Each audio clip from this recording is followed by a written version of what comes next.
تو میں سمجھتا ہوں کہ آج کشمیری بھی اور فلسطینی بھی عمران خان کو بہت مس کر رہے ہیں، اور ہم بھی دعا گو ہیں کہ اللہ تعالیٰ ہمارے ملک کو اس قابل بنائے، اللہ تعالیٰ ہمارے ملک میں وہ حکمران عطا فرمائے کہ وہ امت مسلمہ کی بھرپور اور دلیری کے ساتھ نمائندگی کر سکے، کیونکہ اس وقت جو پاکستان کے اندر ہماری افواج کے سربراہ ہیں یا ہماری حکومت، تو نگران حکومت ہے، اس کی تو بات چھوڑیے، وہ تو کچھ بھی کرنے کے قابل نہیں ہے۔ تو ہماری افواج کے آرمی چیف اس وقت ملک کے اندر جو آپریشن انہوں نے شروع کر رکھا ہے تحریک انصاف کے خلاف اور لوگوں کے کی انٹرویوز کے چکر میں، تو میں کہتا ہوں آرمی چیف سے کہ یہ آپ کی ذمہ داری نہیں ہے، آپ کی ذمہ داری ہے کہ آپ امت کی بات کریں، آپ مسلمانوں کے حقوق کی بات کریں اور ان کے لیے آگے بڑھیں۔ اس وقت آپ ہی ملک کے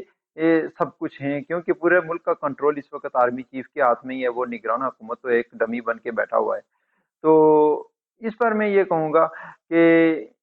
تمام لوگوں سے، بالخصوص اپنے پاکستانیوں سے، کہ وہ فلسطینیوں کی بھرپور آواز بنے، اور اس کے بعد میں عمران خان کے حوالے سے بات کروں گا۔ اور اس وقت جو سچویشن انٹرویوز کے حوالے سے آ رہی ہے، پہلے عثمان ڈار کو وہ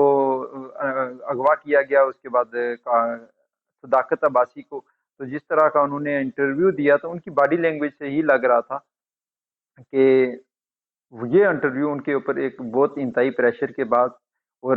تشدد کے بعد دلوایا گیا ہے، کیونکہ کچھ دن پہلے جب وہ اپنی زندگی جی رہے تھے، آزادی کے ساتھ باہر تھے، تو اس وقت وہ عمران خان کے ساتھ، اس کے نظریے کے ساتھ اور پاکستان کی سلامتی کو ڈیفینڈ کر رہے تھے، اور جیسے ہی ان کو غائب کیا گیا، تشدد کیا گیا، تو اس کے بعد انہوں نے انٹرویو دیا کہ یہ 9 مئی کا واقعہ اور اس کی جو جتنی بھی پلاننگ تھی یہ عمران خان نے کی ہے۔ تو اس کو تو میں انتہائی الفاظ میں کنڈیم کرتا ہوں کہ یہ جو آرمی چیف صاحب سے میں گزارش کروں گا کہ آپ نے یہ جو عمل شروع کر رکھا ہے،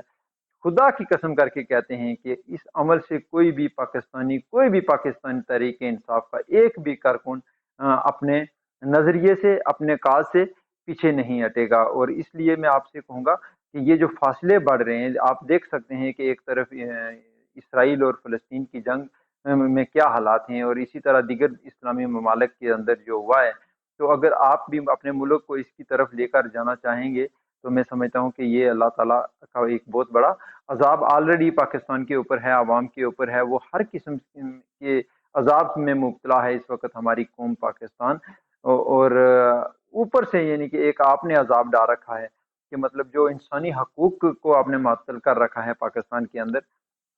تو میں اس لیے آپ سے گزارش کروں گا کہ آپ ان تمام عمل کو روکیے، اور جتنے بھی آپ نے سیاسی قیدی اس وقت فوجی عدالتوں میں ان کا ٹرائل، آج میں نے خبر سنی ہے کہ فوجی ٹرائل شروع ہو چکا ہے، تو یہ ایک انتہائی افسوسناک اور غیر آئینی اور غیر قانونی عمل آپ نے جاری کیا ہے، اور اپنے لوگوں کو ہی سزائیں دینے کے در پہ ہیں آپ، اور یہ وہ لوگ ہیں جو آپ کی حراست میں ہیں کہ جو پاکستان کے انتہائی وفادار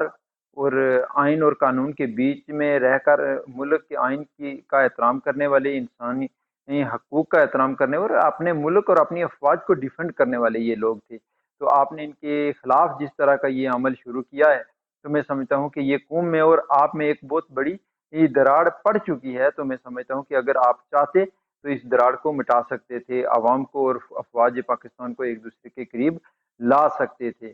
تو اس کے بعد میں یہ کہوں گا کہ دیکھیں کہ ہماری بہادر افواج ہے، ہماری میں اپنے سپاہی کے حوالے سے کسی کے حوالے سے کوئی ایسی بات نہیں ہی کرتا کبھی بھی، کیونکہ سپاہی ہمارے ماتھے کا جومر ہیں، وہ ہمارے لیے بہت ہی قابل احترام اور ہمارے دل کے قریب ہیں۔ میں اس لیے یہ بات کہتا ہوں کہ میں بھی ایک فوجی کا بیٹا اور فوجیوں کا بھائی ہوں، کیونکہ میری فیملی بھی فوج ہی سے بلونگ کرتی ہے۔ تو کیونکہ ہمیں پتہ ہے کہ ہمارا ایک جو سپاہی ہے وہ اپنے ملک کی خاطر جان دے بھی سکتا ہے اور جان لے بھی سکتا ہے، لیکن جب ان کے اوپر ایک ہماری جو اسٹیبلشمنٹ اس وقت، جو ہماری افواج جو اس وقت کے جرنیل جو اس وقت مسلط ہیں ہمارے سپاہیوں کے اوپر، اور ہماری حکومت میں کی بھی انہی کے ہاتھ میں ہے، تو جس طرح کا انہوں نے یہ روش شروع کی ہے کہ پچھلے 2 سال سے پاکستان کے اندر کسی حکومت نام کی چیز نہیں ہے، تو جس طرح آپ لوگوں کو پکڑ کے انٹرویوز دلوا رہے ہیں یا پیچھے پریس کانفرنسز کروا رہے تھے امپورٹڈ حکومت کے دور میں، تو میں جنرل آصم منیر صاحب آپ سے یہ بھی کہوں گا، اور میں اپنے دیگر تمام دوستوں سے جو مجھے دیکھتے اور سنتے ہیں، میں ان سے بھی کہوں گا کہ آج سے چند ماہ پہلے اگر آپ میرے یوٹیوب چینل میں پیچھے جائیں گے تو ایک ویڈیو میں نے مسجد حرام کے اندر بنائی تھی، اور اس میں نے یہ کہا تھا کہ جو عمل آج دیکھیں کہ شروع کیا ہے پاکستان کے بڑے بڑے سیاستدانوں نے، تحریک انصاف کے لوگوں نے، قرآن کو ہاتھ میں اٹھا کر کہتے ہیں کہ ہم پاکستان کے وفادار ہیں، ہم پاکستان کے خلاف کوئی ایسی سازش نہیں کر سکتے اور نہ کریں گے، اور نہ ہی ہمیں عمران خان کی کوئی ایسی انسٹرکشن تھی 9 مئی کے حوالے سے یا افواج پاکستان کے حوالے سے کہ ان کے خلاف کوئی ایسا عمل کیا جائے۔ تو میں یہ کہوں گا کہ یہ چیز میں نے آج سے چند ماہ پہلے، مطلب آپ یوں بھی اگر پیچھے جائیں گے تو 6-7 ماہ پہلے کی بات ہے کہ جب یہ میں نے ایک ویڈیو مسجد حرام کے اندر بنائی تھی، اور وہاں پر میں نے آپ سے حافظ آصم منیر صاحب اور جنرل باجوہ صاحب سے یہ گزارش کی تھی کہ یہ رب گواہ ہے کہ ہم نے آج تک اپنے ملک کے خلاف، اپنی افواج کے خلاف کوئی سازش نہ کی، نہ کسی سازش کا حصہ بنے، ہمارا رب اس بات کا گواہ ہے۔ تو ہمیں آپ سے کسی سرٹیفکیٹ کی ضرورت نہیں ہے، اور اگر آپ ہمیں غداری کے سرٹیفکیٹ باندھیں گے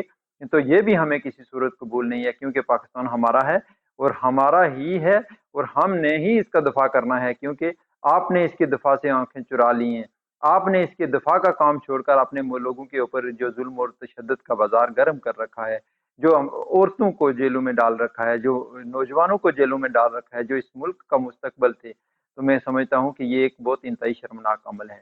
اور اس کے بعد میں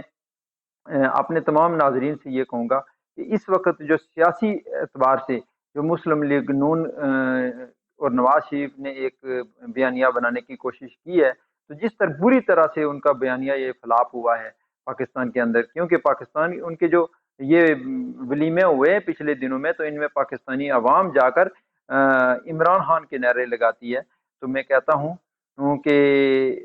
مسلم لیگ نون کے لوگوں سے بھی کہ آپ بھی ہوش کے ناخن لیں، سب سے پہلے پاکستان ہے تو آپ ہیں، اور اگر پاکستان نہیں تو نہ افواج ہے، نہ پاکستان ہے، نہ ہم ہیں، نہ آپ ہیں، کوئی بھی نہیں ہے۔ پاکستان کی سلامتی سب سے پہلے ہے۔ تو اس لیے میں آپ تمام دوستوں سے گزارش کروں گا، اس ملک کے تمام ان ارباب اختیارات سے، جرنیلوں سے گزارش کروں گا کہ آپ اس بات سے پیچھے ہٹ جائیے۔ عمران خان نہ جھکا ہے اور نہ وہ جھکے گا، یہ ہمارا ایمان ہے، یہ ہمارا یقین ہے اس کے اوپر۔ اور اس کے بعد ہم عوام، پاکستان کی عوام، یعنی کہ سینہ تان کے سیسا پلائی دیوار کی طرح عمران خان کے ساتھ کھڑی ہے، اور اگر آپ چاہتے ہیں کہ الیکشن میں آپ ہمیں باہر رکھ کر الیکشن کروا لیں گے تو یہ آپ کی بھی بھول ہے، کیونکہ ایسا کوئی بھی الیکشن نہ اس ملک کے آئین میں ہے اور نہ اس ملک کی عوام کو یہ قابل قبول ہوگا کہ آپ ان کو پی ٹی آئی کو، تحریک انصاف کو یا عمران خان کو باہر رکھ کر آپ الیکشن کروانے کی کوشش کریں گے۔ اور اگر ایسا کوئی عمل کرنے میں آپ کچھ وقت کے لیے کامیاب ہو بھی گئے تو میں آپ سے یہ کہوں گا کہ یہ ملک کے لیے انتہائی خطرناک ثابت ہوگا اور ملک کو نقصان پہنچے گا اس کا، کیونکہ پاکستان کی عوام اس وقت کسی بھی سیاسی پارٹی کے ساتھ نہیں ہے۔ وہ 70 سے 80%، 90% عوام جو ہے اس وقت عمران خان کے پیچھے کھڑی ہے۔ اور اس کے بعد میں اپنی بہادر افواج سے کہنا چاہوں گا کہ جو آپ اپنی بہادری کے قصے سنواتے ہیں نا کہ کوئی بھی ملک افواج کے بغیر نہیں ہے، تو آپ کے ہوتے ہوئے ہمارے ملک کا یہ حال ہوا ہے، اور افغانستان میں فوج نہ ہوتے ہوئے بھی انہوں نے دنیا کی سپر پاور طاقت کو یعنی کہ ناکو چنے چبوا دیے ہیں۔ اور اس کے بعد اگر